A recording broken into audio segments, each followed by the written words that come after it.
Iniciaremos o curso fazendo uma explicação sobre o que é raça, o que é considerado raça, na verdade, etnia e suas implicações. Bem, raça é um termo muito questionado por acadêmicos e cientistas.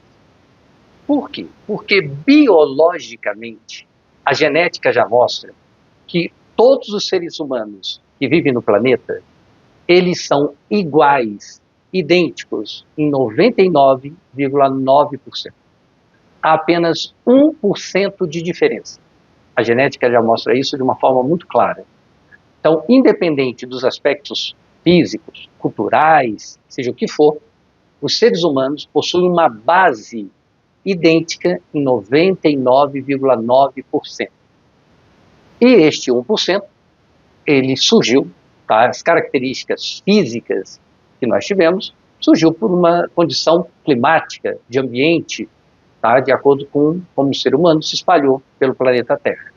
Então é muito pouco para que haja uma classificação em raças. Então nós temos raças, por exemplo, amarelas, nós temos os indígenas, nós temos os europeus. Então essa raça corresponde a apenas 1%. O conceito de raça que nós temos hoje, tá? Vamos já diferenciar raça e etnia. Raça, como nós entendemos hoje, a raça está ligada a aspectos físicos. Cor da pele, cor dos olhos, tamanho do corpo, tamanho da cabeça, cor do cabelo, tá? É como nós vemos hoje. Então, tudo que se relaciona a racismo hoje está relacionado basicamente a esta raça de aspectos físicos. Diferente de etnia. A etnia não envolve aspectos físicos de uma forma principal. A etnia são características culturais. Raça, aspectos físicos. Etnia, aspectos culturais. Então é a língua que aquele agrupamento fala, é a religião, a cultura, os costumes, as tradições. Então existe bem essa diferença entre raça e etnia, né? Nosso curso vai enfatizar os dois. Quero também já fazer uma diferenciação entre preconceito e discriminação. Nós vamos trabalhar durante o curso várias vezes.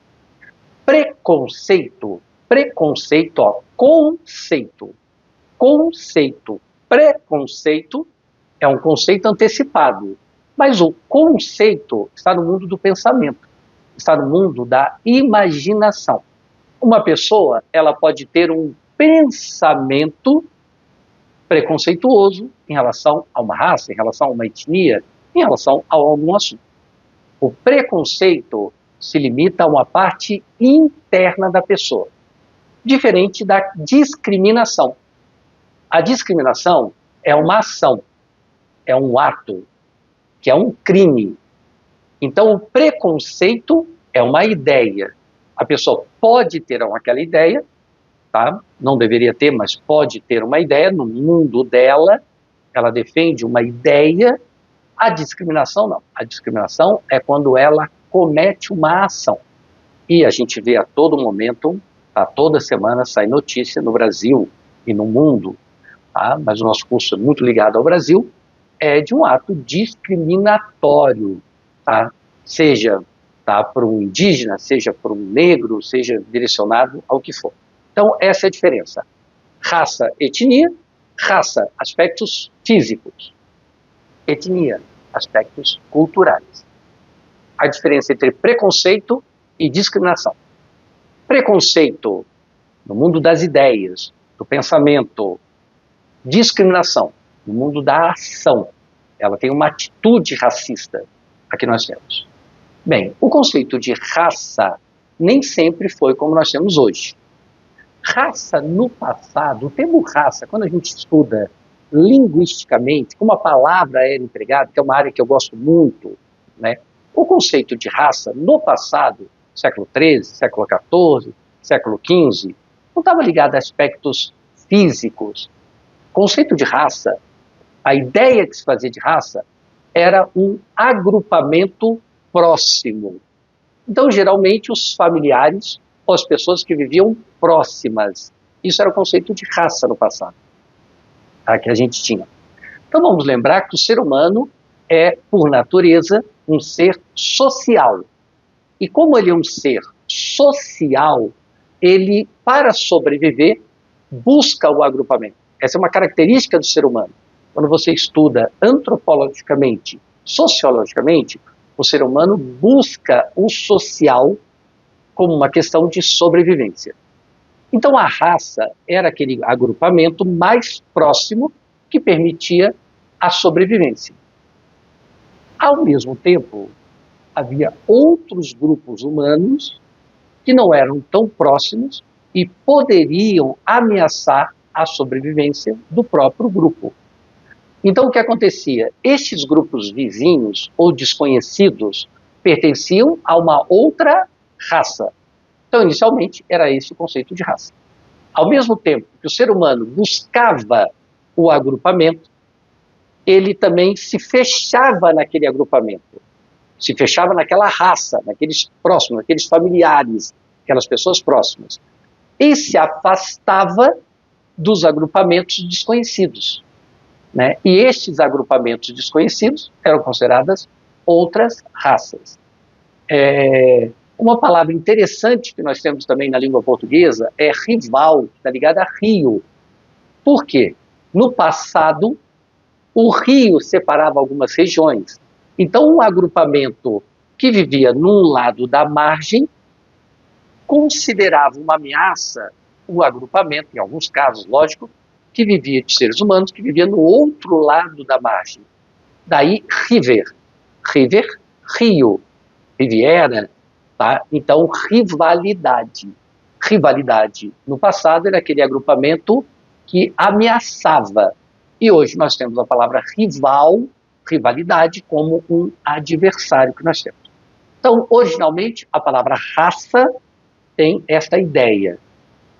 Quando surgiu a época do século XV, século XVI, século XVII, com as colonizações, os europeus, principalmente, se espalharam pelo mundo, e ao se espalhar pelo mundo, começa a surgir o conceito de raça como nós temos hoje.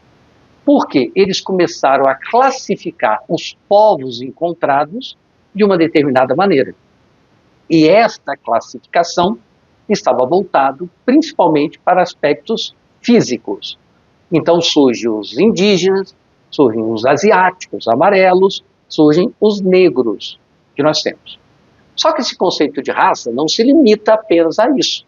Nós temos o conceito de raça, a forma de tratar essa divisão, diferente em cada país, diferente em cada continente, em cada região.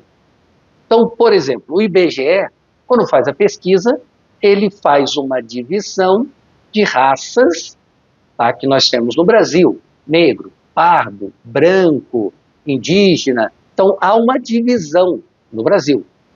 Na Europa, até hoje, nós temos uma divisão diferente.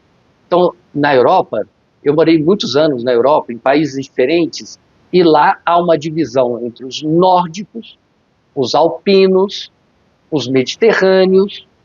Tá? Nos Estados Unidos, até o século passado, havia uma questão muito interessante de raça, porque não era só a questão física, havia outros componentes. Por exemplo, vocês devem saber que nos Estados Unidos, quando um italiano, uma família italiana, migra para os Estados Unidos, isso pode ser de 3 gerações, tá? A pessoa que nasceu agora nos Estados Unidos, tem todas as características americanas, ela ainda se considera italiana, mesmo que o ancestral que nasceu na Itália tenha sido avô, tataravô. Isso é uma característica. E havia uma lei nos Estados Unidos até o século passado, em que era chamada gota de sangue. O que acontece? Uma pessoa, um americano, nasceu nos Estados Unidos, ele poderia ser branco, olhos claros, loiro, mas se algum ancestral pertenceu, por exemplo, à África, veio da África, ele era considerado africano, mesmo não tendo nenhuma característica física de africano. Tá? Isso ainda a gente percebe nos Estados Unidos um pouco disso. Tá? Que nós temos. Então, esse conceito de raça, baseado em aspectos físicos, é muito presente na atualidade. E isso provoca um racismo. Esse racismo é quando a gente usa, tá, é usado esse aspecto físico para diferenciar e se considerar superior um ao outro. Então, tá, que nós tivemos aí, por exemplo, o Holocausto, o nazismo priorizava muito isso. Hoje, com a eleição de Trump nos Estados Unidos, a gente percebe muito também essa questão do racismo, né? Neste momento que eu gravo o vídeo, nós estamos vendo essa situação da faixa de Gaza, em que o presidente americano quer que toda a população se afaste, tá? E seja criada uma nova população lá dentro, com novos objetivos. No fundo, há um racismo aí, muito forte, tá? Muito presente. Tá? Então, é um cuidado que nós vamos tomar. Durante o curso, nós vamos abordar algumas questões históricas do racismo, tá? Principalmente na questão do negro. Tá? O curso Letramento Racial é basicamente para a gente entender e observar se há componente consciente ou inconsciente dentro de nós. Porque muitas vezes a gente não percebe e há alguns componentes racistas que nós vamos dar destaque no curso. E uma segunda parte do curso é como o serviço público, como a administração pública deve lidar com isso. Quais são as orientações para isso? Tá? Nós temos um curso também chamado Protocolo para Julgamento com Perspectiva Racial, que é um curso muito voltado, mas muito voltado para o julgamento, para que o Poder Judiciário não fique contaminado pelo racismo. Então, é um foco que nós vamos trabalhar no curso e eu espero que a gente consiga compreender bem essa parte.